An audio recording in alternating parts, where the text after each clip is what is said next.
Olá, serão bem-vindos à Sabatina do Barão. Eu sou o professor Ricardo Macau, sou professor de Direito Interno do curso Clio, e é com muita satisfação que eu vou comentar com vocês 4 itens de um tema que sempre esteve e estará presente na história do concurso de admissão à carreira diplomática, que é a teoria da Constituição, mais especificamente a classificação das constituições.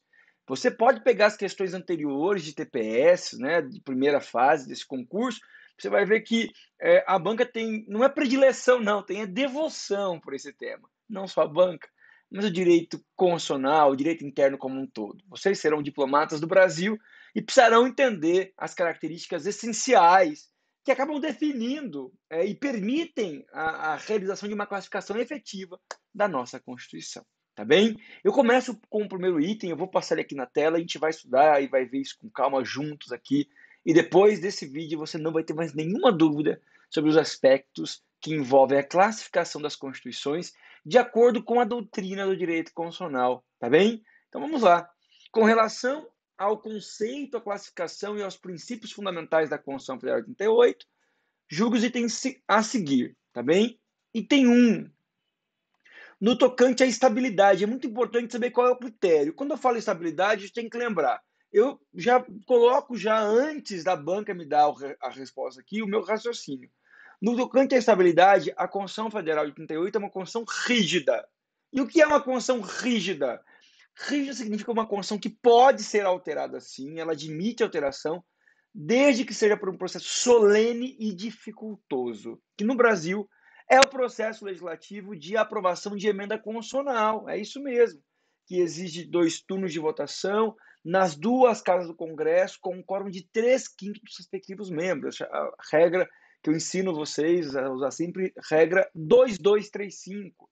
2 significa 2 turnos de votação, o segundo 2 nas 2 casas do Congresso, e o 35 é o quórum de aprovação 3/5 dos membros. Não é fácil aprovar uma emenda constitucional. Nós precisamos de 4 votações.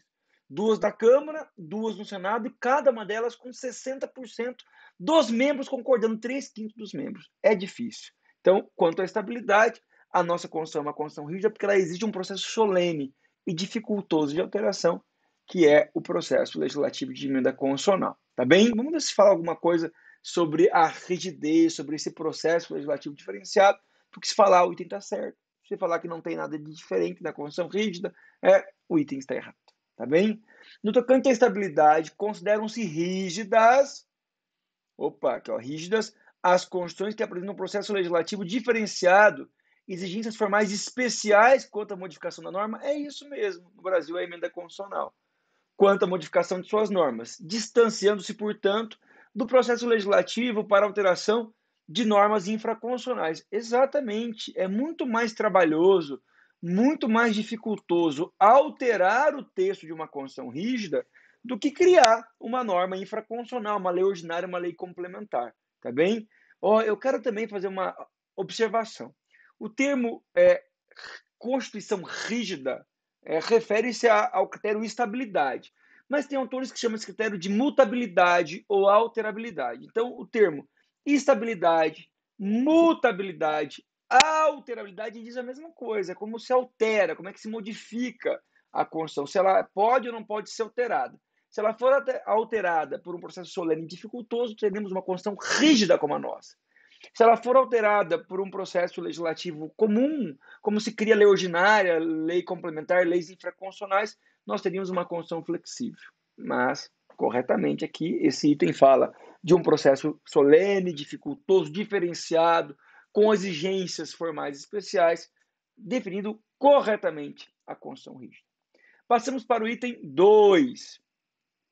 Por expressar apenas regras básicas da organização do Estado e os preceitos referentes aos direitos fundamentais, a CF 88 é considerada uma Constituição analítica. Olha, a nossa Constituição é uma Constituição analítica, mas ela não cuida apenas de aspectos básicos da organização do Estado e dos preceitos ligados aos direitos fundamentais. Não! Ela cuida de tudo. Olha só, uma Constituição analítica não cuida apenas de normas materialmente constitucionais. Uma Constituição analítica não cuida de temas apenas típicos do direito constitucional. Uma Constituição analítica é o exemplo que nós temos na Constituição Federal de 88, que prevê tudo. Por exemplo, o artigo 242 prevê lá que o Colégio Pedro II, situado no Rio de Janeiro, pertencerá à União. Gente, isso não precisa estar na Constituição. Então, eu não posso afirmar que a nossa Constituição ela é analítica e porque ela apenas cuida de organização do Estado de Direitos Fundamentais. Olha, o exemplo claro que fala que a nossa Constituição ela tem uma dimensão textual longa, ela cuida basicamente de tudo, é o artigo 242 da Constituição Federal. Vejam lá o artigo 242 da Constituição Federal que fala, olha, o parágrafo 1º fala do ensino da história. O ensino da história levará em conta as contribuições das diferentes culturas e etnias para a formação do povo brasileiro. O Colégio Pedro II, localizado no Rio de Janeiro, será mantido na órbita federal, tá bem? O ideal para falar de Constituição analítica é você focar no entendimento doutrinário que está ligado à extensão. As constituições analíticas são constituições muito longas, tem grande dimensão textual, porque fala de tudo, até do ensino da história, até de quem vai cuidar do Colégio Pedro II do Rio de Janeiro. Agora, existem as constituições sintéticas quanto à extensão. São as constituições muito curtas, que tratam só do que é essencial para o direito constitucional. E o direito constitucional é o direito da organização do Estado, da limitação do poder estatal. Então, a Constituição sintética, que não é a nossa, nós temos como exemplo a Constituição dos Estados Unidos, que é a mesma desde 1787. Ela cuida apenas de organização do Estado e limitação do poder estatal ao prever direitos fundamentais. Portanto, está errado o item 2, porque não define corretamente a Constituição Brasileira de 88, que embora seja analítica, ela não cuida apenas da organização do Estado dos direitos fundamentais. Ela cuida de tudo, até do Colégio Pedro II, até do ensino da história. Ela é analítica, mas a parte que eu destaquei em vermelho está errado, não corresponde às características da Constituição Federal de 88. Item 3, vamos lá. Quanto à forma, a CF, bom, eu parto do pressuposto, nós estamos falando da CF 88. Por que eu parto do pressuposto? Porque está no enunciado aqui, ó, eu estou lendo de acordo com o enunciado, ó, com relação ao conceito, a classificação e os princípios fundamentais da Constituição Federal de 88. Então está a CF aqui, mas não tem problema. O enunciado já me disse que nós estamos tratando da Constituição Federal do Brasil. Então, ó, quanto à forma, a Constituição Federal de 88, a CF, é uma Constituição escrita. Sim, ela é uma Constituição escrita, pois se acha consolidada em usos e costumes. Errado. Isso não é uma Constituição escrita. Ela é uma Constituição escrita porque ela tem todos os dispositivos num texto escrito.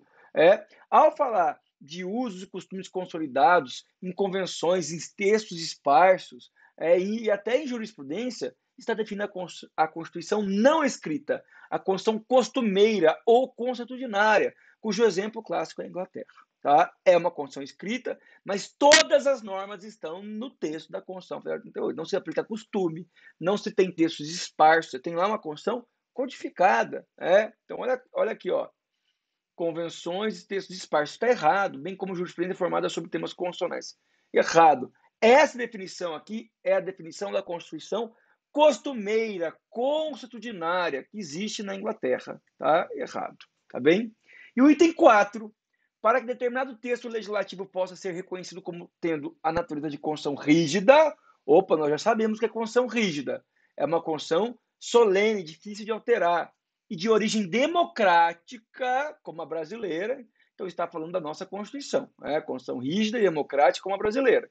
Então, vamos ver se o que o item nos traz aqui reflete as características da nossa atual Constituição, a Constituição Federal de 88. Vamos ver. Como a brasileira, é indispensável que contenha a previsão sobre quórum qualificado para a sua reforma. Sim, é a regra 2235, 2 turnos de votação, nas 2 casas do Congresso, com quórum de 3/5 dos membros.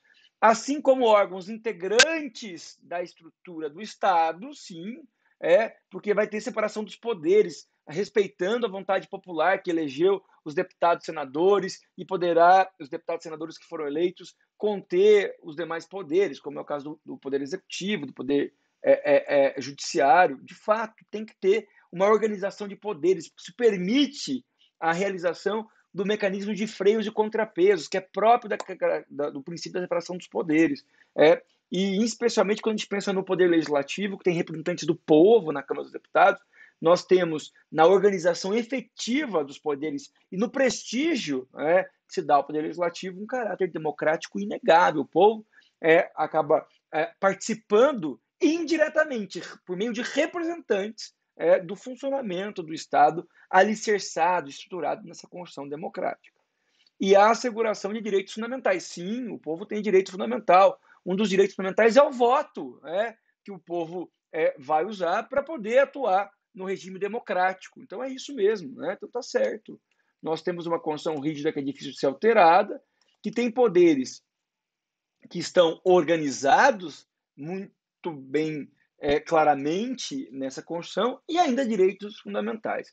Lembro que a gente pode extrair o caráter democrático aqui desse enunciado ao lembrar que o Legislativo tem representantes do povo. E quando se fala também na Constituição que tem direitos fundamentais, lembre do voto. O voto é direito político, é direito fundamental de primeira geração.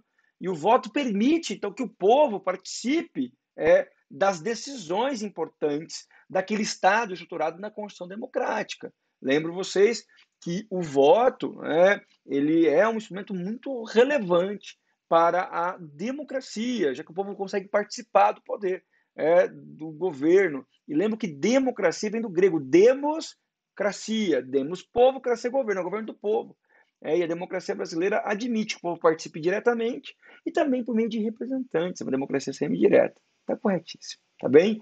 Bom, espero que vocês tenham gostado dos comentários. Qualquer dúvida, você pode nos chamar no nosso canal no YouTube, que o Barão dá um jeito de fazer chegar até a gente, no nosso perfil do Barão no Instagram, porque nós teremos sempre a maior satisfação em poder atender, tirar as dúvidas de vocês e continuar garantindo, proporcionando a melhor e mais completa preparação para o concurso de admissão à carreira diplomática. Valeu, gente. Tchau, tchau.